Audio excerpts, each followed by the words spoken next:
दूध में मिलावट, दही में मिलावट, पनीर में मिलावट, खोए में मिलावट और अब मसालों में भी। एवरेस्ट के 4 मसाले क्वालिटी टेस्ट में फेल हो गए हैं। इनके नाम है एवरेस्ट गरम मसाला, एवरेस्ट किचन किंग मसाला, एवरेस्ट कश्मीरी लाल और एवरेस्ट मीट मसाला। जस्टिफाइड नाम का एक YouTube चैनल है, इस पर 1 मार्च 2026 को एक वीडियो अपलोड हुई। इस वीडियो में बताया गया कि चैनल ने एवरेस्ट के 4 मसाले लैब टेस्टिंग के लिए भेजे थे। ये सारे मसाले डीमार्ट से खरीदे गए थे। सभी के 3 बॉक्स खरीदे गए, फिर इनमें से एक को जांच के लिए भेजा गया। लैब टेस्ट से क्या क्या पता चला ये भी बताते हैं। पहले बात एवरेस्ट गरम मसाले की। इसमें 2 पेस्टिसाइड FSSAI की सेफ लिमिट से ज्यादा मिले। इनके नाम है एसिटामिप्रिड और एजॉक्सीस्ट्रोबिन।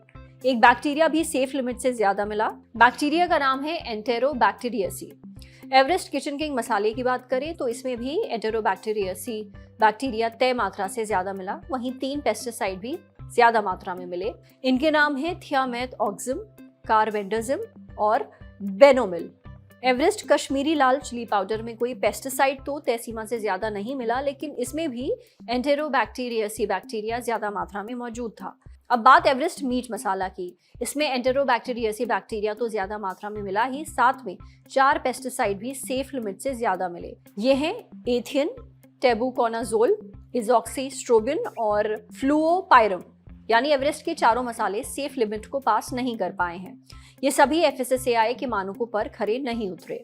पर मसालों में इनके मिलने का मतलब क्या है? इनसे शरीर को कितना नुकसान पहुंच सकता है? ये हमने पूछा Dharamshala Narayana super speciality hospital Delhi में GI surgery and GI oncology department के डायरेक्टर और senior consultant doctor Neeraj Goyal से। डॉक्टर नीरज बताते हैं कि एंटेरोबैक्टीरियसी बैक्टीरिया की एक बड़ी फैमिली है। इसके अंदर कई तरह के बैक्टीरिया आते हैं, जैसे इकोलाई, सैल्मोनेला और क्लेप्सिएला वगैरह। ये बैक्टीरिया आमतौर पर हमारी आंत में रहते हैं और आमतौर पर नुकसान नहीं करते। अगर मसाले में एंटेरोबैक्टीरियसी बैक्टीरिया ज्यादा मिला है तो इसका मतलब मसाले ठीक से सुखाए नहीं गए हैं, ठीक से साफ नहीं किए गए हैं, उन्हें सही से हैंडल नहीं किया गया है।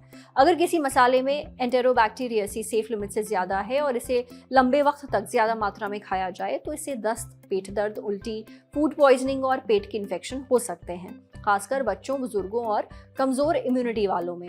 अब बात पेस्टिसाइड्स यानी कि कीटनाशक की। अगर किसी मसाले में पेस्टिसाइड्स ज्यादा मिले हैं तो इसका मतलब खेती या प्रोसेसिंग के दौरान केमिकल्स को सही तरह कंट्रोल नहीं किया गया। यानी या तो फसल पर पेस्टिसाइड्स ज्यादा डाल दिए गए या फिर कटाई के बाद उनकी सफाई ठीक से नहीं हुई। अगर ऐसे मसाले लंबे समय तक खाए जाएं और शरीर में पेस्टिसाइड्स की मात्रा बढ़ती जाए तो इससे लिवर, आंतों और नर्वस सिस्टम पर बुरा असर पड़ सकता है। एसिटामिप्रिड इंसेक्टिसाइड लंबे समय में शरीर के नर्वस सिस्टम को खराब कर सकता है, जिससे सिर दर्द और उल्टी हो सकती है। एजॉक्सीस्ट्रोबिन फंगिसाइड लिवर और आंतों को नुकसान पहुंचा सकता है। थियामेथऑक्सिम नसों पर असर डाल सकता है। ज्यादा एक्सपोजर होने पर चक्कर आना और कमजोरी जैसी दिक्कतें हो सकती हैं।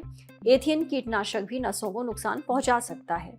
इससे उल्टी, उबकाई और सांस लेने में दिक्कत हो सकती है। लेकिन ये सारी दिक्कतें तब होंगी जब ये पेस्टिसाइड्स ज्यादा मात्रा में लगातार शरीर के अंदर जाएंगी। हालांकि मसाले बहुत कम मात्रा में खाए जाते हैं, इसलिए इनसे बहुत नुकसान होने का रिस्क कम है। अगर किसी ब्रांड का मसाला खाने लायक नहीं है तो आप घर पर मसाले तैयार कर सकते हैं। इसलिए साबुत मसाला खरीदकर घर पर ही पीसें। बाहर से मसाला खरीद रहे हैं तो उसे ड्राई रोस्ट करके इस्तेमाल करें। मसाले हमेशा सूखी और ठंडी जगह पर रखें। खुले मसाले कम खरीदें और सिर्फ एक ही ब्रांड पर निर्भर ना रहें। साथ ही खाने को अच्छी तरह पकाएं, जिससे कई बैक्टीरिया अपने आप कम हो जाएंगे।